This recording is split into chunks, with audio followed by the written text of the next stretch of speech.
ഒഡീഷയിലെ കേന്ദ്രപ്പാറയിൽ നിന്നും മനസാക്ഷിയെ ഞെട്ടിക്കുന്ന ഒരു വാർത്തയാണ് ഇപ്പോൾ പുറത്തുവരുന്നത്. സ്വകാര്യ സ്കൂളിലെ 12-കാരിയായ വിദ്യാർത്ഥിനിയെ അധ്യാപകർ ഉൾപ്പെടെയുള്ളവർ ചേർന്ന് കൂട്ട ബലാത്സംഗത്തിന് ഇരയാക്കിയ സംഭവത്തിൽ 5 പേർ അറസ്റ്റിലായി.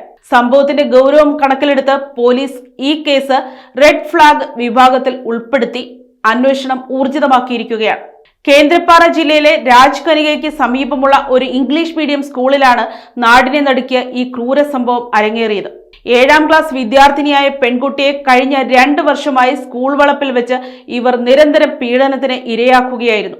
സംഭവവുമായി ബന്ധപ്പെട്ട് ഒരു വനിതാ അധ്യാപിക ഉൾപ്പെടെ 4 അധ്യാപകരെയും സ്കൂളിലെ ഒരു ജീവനക്കാരനെയുമാണ് പോലീസ് അറസ്റ്റ് ചെയ്തിരിക്കുന്നത്. കഴിഞ്ഞ ജനുവരിയിൽ കുട്ടി സ്കൂളിൽ പോകാൻ വിസമ്മതിച്ചതിനെ തുടർന്നാണ് വീട്ടുകാർ നടത്തിയ അന്വേഷണത്തിൽ ഞെട്ടിക്കുന്ന പീഡന വിവരം പുറത്തറിയുന്നത്.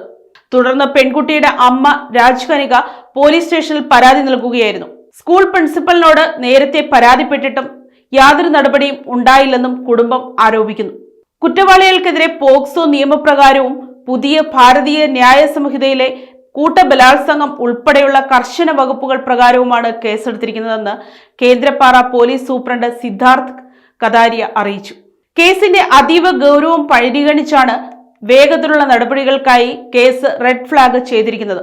വിചാരണ വേഗത്തിലാക്കാൻ ഒരു സ്പെഷ്യൽ പബ്ലിക് പ്രോസിക്യൂട്ടറെ നിയമിക്കുമെന്നും കുറ്റവാളികൾക്ക് പരമാവധി ശിക്ഷ ഉറപ്പാക്കുമെന്നും അദ്ദേഹം വ്യക്തമാക്കി. സംഭവത്തിൽ പ്രതിഷേധിച്ച് രക്ഷിതാക്കളും വിദ്യാർത്ഥികളും സ്കൂളിന് മുന്നിൽ വൻ പ്രതിഷേധം സംഘടിപ്പിച്ചു. News desk Kottarakkara media.